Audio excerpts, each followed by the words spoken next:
जय श्री कृष्णा। आज हम आपको इस वीडियो में बताएंगे शरद पूर्णिमा पर खीर का महत्व। भगवान कृष्ण शरद पूर्णिमा पर गोपियों संग राज रचाते हैं क्या महारहस्य। शरद पूर्णिमा पर देवी लक्ष्मी का पृथ्वी पर आगमन। तो आइए वीडियो शुरू करते हैं। श्री कृष्णा दोस्तों, like, comment and share to our video and subscribe to our channel. Also hit the bell icon below. Hindu धर्म में हर महीने आने वाली पूर्णिमा का विशेष महत्व होता है। इन सभी में शरद पूर्णिमा का स्थान सर्वश्रेष्ठ माना गया है। मान्यता है कि शरद पूर्णिमा के दिन चंद्रमा अपनी 16 कलाओं से परिपूर्ण होता है और अपनी किरणों से अमृत की बूंदें पृथ्वी पर गिराते हैं। शरद पूर्णिमा की रात को खुले आसमान के नीचे चावल के खीर रखा जाती है। इसके अलावा शरद पूर्णिमा की रात को देवी लक्ष्मी पृथ्वी पर आती है और घर घर जाकर यह देखती है कि कौन रात को जाग रहा है।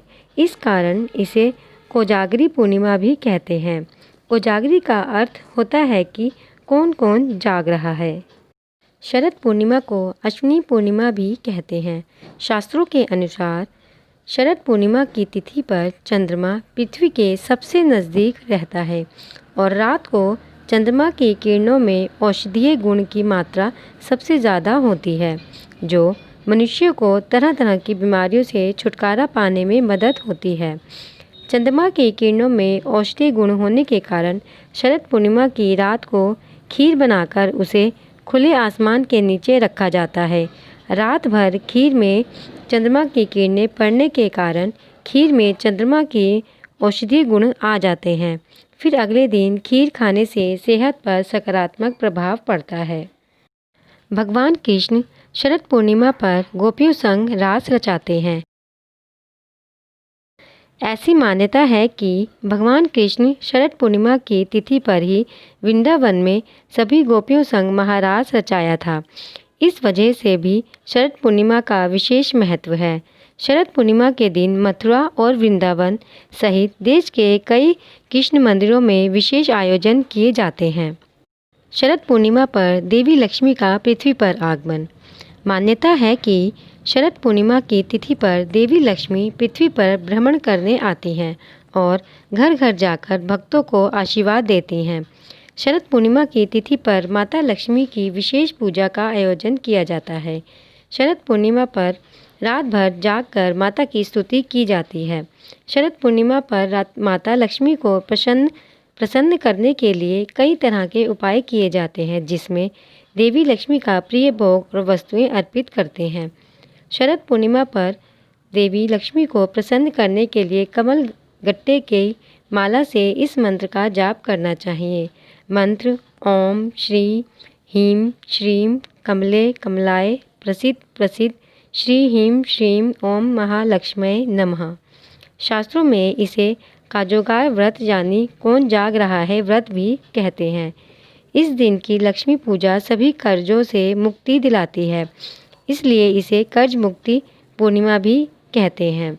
इस रात्रि को श्री सूक्त का पाठ, कनक धारा स्तोत्र, विष्णु सहस्त्र नाम का जाप करना चाहिए। शरद पूर्णिमा से कार्तिक माह की शुरुआत हो जाती है। हिंदू धर्म में कार्तिक माह को बहुत विशेष माना गया है। यह माह जगत के पालनकर्ता श्री हरि विष्णु और सुख समृद्धि की देवी माँ लक्ष्मी को समर्पित किया जाता है। इस माह में पूजन और व्रत करने से सारे कष्ट दूर हो जाते हैं।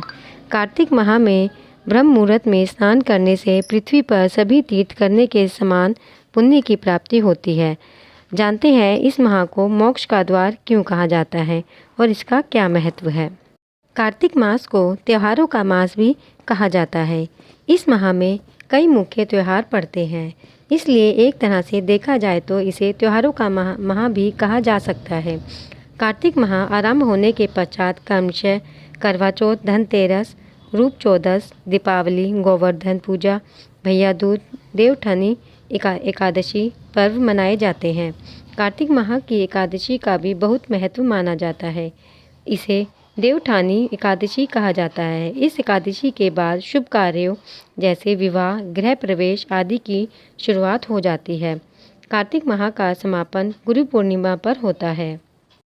हिंदू पंचांग के अनुसार वर्ष में 12 माह होते हैं। हर माह के अलग अलग नाम हैं। कार्तिक माह के बारे में कहा जाता है कि इस माह में भगवान शिव के पुत्र कुमार कार्तिकेय ने तारकासुर नाम के राक्षस का अंत किया था, जिसके कारण इस माह का नाम कार्तिक हुआ। कार्तिकेय की विजय के कारण इस माह को विजय देने वाला भी कहा जाता है। कार्तिक माह में तप और व्रत का माह है। इस माह में भगवान की भक्ति और पूजा अर्चना करने से मनुष्य की सारी इच्छाएं पूर्ण होती हैं। यह भगवान विष्णु का माह है। इस माह को मोक्ष का द्वार भी कहा जाता है, क्योंकि इस माह में विष्णु जी की पूजा पाठ पूरी निष्ठा और नियम के साथ करने पर मनुष्य को मोक्ष की प्राप्ति होती है। इस माह के महात्म्य के बारे में नारद पुराण, पद्म पुराण आदि में भी उल्लेख मिलता है। यह माह मनुष्य को अध्यात्म की ओर अग्रसर करने वाला है। इस माह में भगवान विष्णु की आराधना करने से समस्त तरह के पारिवारिक सुखों की प्राप्ति होती है।